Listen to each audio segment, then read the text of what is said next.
All right, welcome back, citizens. Today we're going to be talking about scopes, specifically the Atibal XP8 1x8 second focal plane. Stay tuned.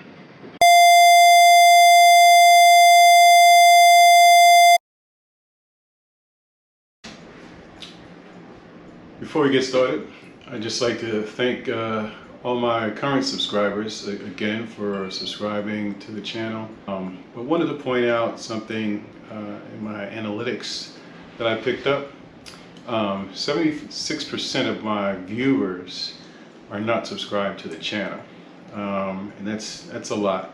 A lot of hard work goes into making these videos. You know, to make a 5, 10 minute, 20 minute video, you're talking about hours, sometimes days worth of editing if it's done right, if you care about what the content that you're promoting or that you're pushing out there. So, you know, definitely appreciate the subscription. Thanks for watching. Back to our regularly scheduled program. Pew, pew, pew, pew, pew. Another one. Citizen to a citizen,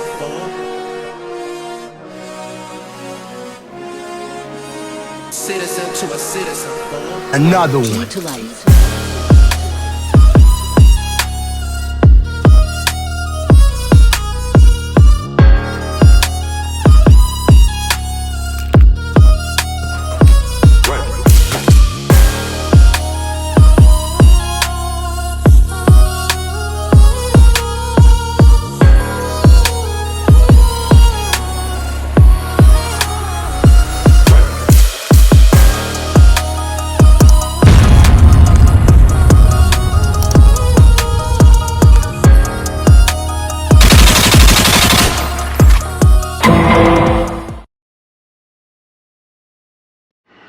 Alright, citizens, as mentioned in the intro, we're going to be talking about the Atibal XP8.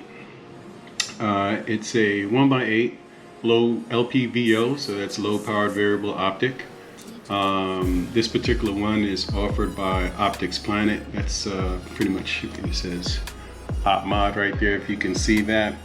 It's the Optics Planet limited edition. They offer these different optics and different products strictly through Optics Planet. And the reason why I got this from Optics Planet versus the Atibal website is because they had it in FD and FDE, which matched up with the color scheme that I chose for this particular build.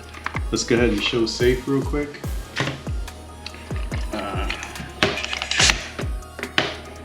Clear. All right. So, great scope, affordable, works well. Some of the features that I like about it, it comes with a lifetime warranty. That's important to me. My rifles, I don't baby them. They can be dropped in the safe, back of the car, on the floor, at the range. So, you know, I like to have a lifetime warranty. Other features, it's a second focal plane. Those that don't know what second focal plane is, basically the reticle is placed behind the magnification lens, so in the back. And what that does, when you're looking through the scope, it no matter what power you have it set on, whether it be 1 to 8, if you have it on 1 or 4 or 8, the reticle inside the scope is going to remain the same size. For the type of shooting I'm going to be doing with this platform, that's fine. The preferred scope would be a first focal plane scope, which you get a lot more accuracy out of it. But this is fine. I like the reticle in it. I had to get used to it. I'm used to the primary arms ACSS reticle. The majority of my rifles have that on there. But I've gotten used to this one. I'll roll some footage in for that. What else? You have your extra battery compartment on the side. Screw that off. Hopefully there's a battery in there. I'm taking this out to the range this weekend. It takes a CR 2032 battery. You have 11 brightness settings. 2 of those brightness settings are night vision settings. Comes with a fully multi-coated lens, providing no less than 85% of light transmission. So that's always good with a scope. You want to have good light transmission in there. The turrets, they're low profile, as you can see, and they're capped. So these are capped turrets. Let's see. There you go. The clicks, they're audible. I'll do that might come up. I'll have to readjust that when I get out to the range. Fog-proof, waterproof, and shockproof. All of those pretty much appeal to me when it comes to a scope that I'm going to be using pretty often. Not to mention the concussion that you're getting out of shooting this scope on a 308. I want to make sure that it lasts and nothing happens to it. All right, so let's talk specs. Okay, the magnification, it's 1x8. You can get LPVOs in 1x4s, 1x6s, 1x8, 1x10.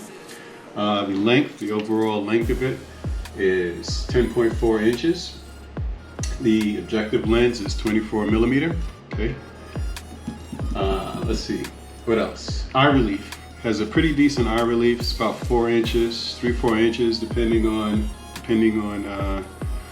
what you're accustomed to. I'm accustomed to about 4 inches myself.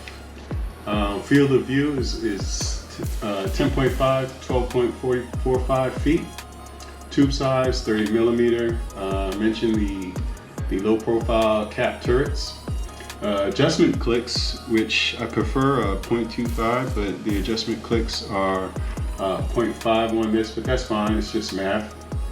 Max elevation and windage, you got 60 MOA on both. So 60 on the elevation, 60 on the windage. Weight, 17.4 ounces without a mount. And it's made out of a 6061 T6 aircraft grade aluminum. Almost forgot to mention the removable cattail. So if you like it on there, you can keep it on there, or you can remove it. But it's, I don't know, it kind of gets in the way of the range bag when you have it in the range bag, but it does help with going from one to any higher power. Pretty smooth, pretty stiff. And if you put this, as far as those specifications, against your Vortex or your primary arms, they're pretty similar. In fact, a lot of times when Atibal first came out, that was the comparison, Vortex and primary arms. So this definitely is a budget scope. Now, all three, Vortex, primary arms, and Atibal, they do have higher end scopes, okay? This is just what I felt that I was willing to go ahead and spend on this build, on this scope. And it fits, it does exactly what it needs to do. You have, I don't know, the naysayers out there saying that, you can't be accurate with a 308 that has a 7.5 inch barrel. Well, I'm more than accurate with it. I'll go ahead and roll in some footage of that, but it does what it's supposed to do. I mean, I'm not shooting out to great distances with this. In fact, the furthest that I would shoot and that I have shot, well, I've shot it at 150 yards. Was the accuracy great? No, but at 100 yards, the accuracy was spot on for me. I was about, I'd say about 2-3 MOA, which is just fine for me and what I wanted to do with this build. But yeah, that's it. The Atibal XP8 1x8 LPVO.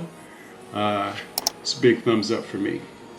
All right, guys, thanks for watching, and we'll see you soon in the next video.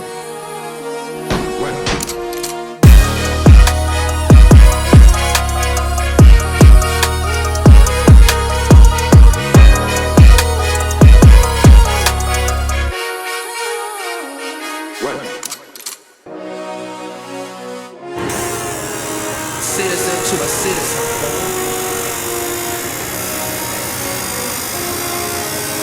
Citizen to a citizen. Another one.